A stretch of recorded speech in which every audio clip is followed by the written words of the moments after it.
Hello everyone and welcome back. So, a while back, Games Workshop sent me the dragon, which I'm very appreciative of, and believe me, I kind of want to get myself another one just, yeah, because they're really cool, I'm not going to lie. But, whilst I'm working on that, as you guys are aware, I'm working on a Slaanesh army for a event at Warhammer World in September, and I'm already starting to get distracted, because within that same dragon kit, there is a spellcaster. And that spellcaster is supposed to be a Sorcerer Lord.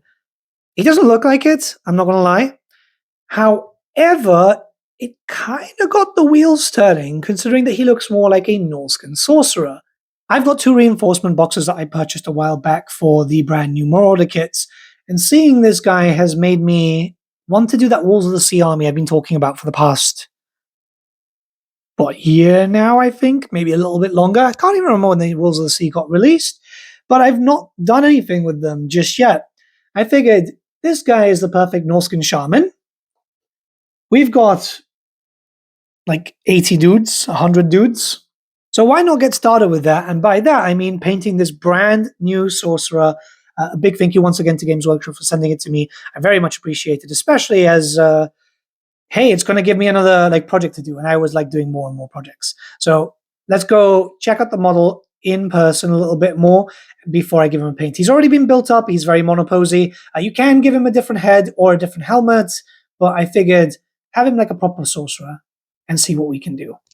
As I said, this model is pretty monopose. There's not really much that you can do. I imagine kit bashing is possible, but those hands are actually quite frail. That being said, as you can see, it's really cool. It doesn't scream Chaos Lord to me at all. Or, well, Chaos Sorcerer Lord. It just screams Norscan Shaman.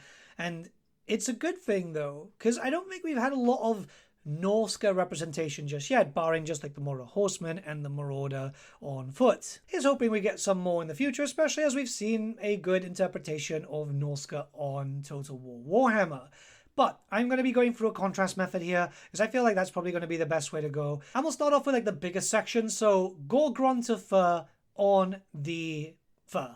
I mean, yeah, you know, it's a lot. His cape is huge compared to like normal Chaos Lords. I guess, you know, he's kind of frail. He needs a little bit of extra warmth. There's a few skulls and stuff, so be careful. But in most cases, you can be quite rough here. There's just so much surface area to get this done. And there's going to be a lot of metallics afterwards. So if you're going over the metallic areas with Gore-Grunta or any other contrast paint, you're perfectly fine. The metallics are strong enough to cover. Yeah, I mean, already it's covering a good portion of the model. I feel like doing the big surfaces kind of helps out sometimes because you can already start to see how it's going to take shape. The staff is going to be in the way, so I'm going to get that one out of the way now with Wildwood, which is my favorite contrast paint when it comes to doing anything wood related. It's really, really good, especially with these things. It's texture wise.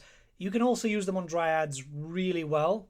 The only thing here is there is a bunch of ropes and also warpstone pieces, so you're going to have to be a little bit careful there, but not too much. Again, warpstone, you can put a little bit of white and then just put the green over it, but avoid it going onto the skin tone of the hands because, yeah, you know, bringing that back down to white can be a bit of a problem, even if you do have a pot of Corax right in front of you.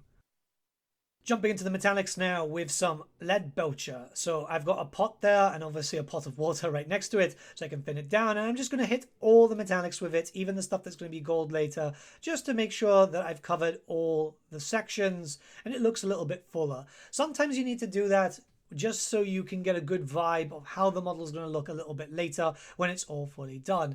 I don't know about you guys, but I have that kind of feeling sometimes when I'm working on a model where it's halfway done and it just kind of looks bad. So the more paint slapped onto it, the better it works out for me. Obviously thinning it down with water is very important, especially with metallic paints, so don't forget to thin it. I was actually quite surprised with how much armor this dude had, because from the picture it doesn't look like it, but when you get up and close, yeah, there is a fair amount of chainmail and plate. Snakebite leather coming in now for all the leather bits, because obviously behind the fur there's usually leather. There's a few bits of stuff like ropes that I like to use the leather on, and also the belts.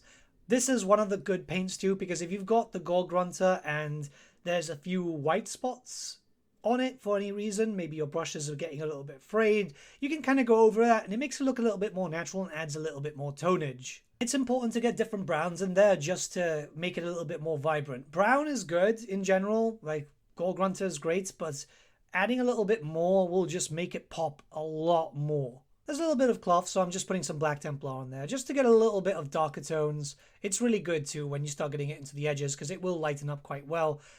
There's not really much in terms of other colors, but I'm doing this on purpose. I really want to get that feel of just a basic Norscan shaman, which is why I didn't have in the helmet, and I want this to theme around the army that I'll hopefully get done within a few months. There will be painting videos on the Marauders, likely on the second channel, because I do intend to kick that up very, very soon once again, as I did take a little bit of a break due to the heat waves going on. I'm doing something different this time with the bones. Rather than using Skeletal Horde, which I very much rely on, I'm going with Agaros Dunes. And I think it's mostly just because I really want some darker bones there. The Gore Grunt is quite light. I'm going to shade it all down eventually, but I feel like having a little darker tones in different locations might help. To be fair, I'm just kind of experimenting. I don't plan these paint schemes in advance. I just kind of go, what would look good? Boom. And it's always worked out so far. Barring when I tried to make my own custom Space Marine chapter. That just looked awful. That's why I went with the Soul Drinkers. It was just easier. Going in with the last of the metallics, so Screaming Bell and also Retributor Armor. So Screaming Bell for the icon, the undivided one at the top, because I feel like it looks nice in the copper color, and then a little bit of gold just to kind of do like the, you know, the trim that every Chaos Warrior seems to have. I feel like silver armor with gold trim is usually quite good for like an undivided look. It's not a lot of stuff, but the idea here is just to add in as much color as possible to increase the vibrancy of the model. Always go an extra mile for your characters. When it comes to your standard troops, you can be a little bit more rushed with them because they're going to die in droves, but your characters in theory should survive.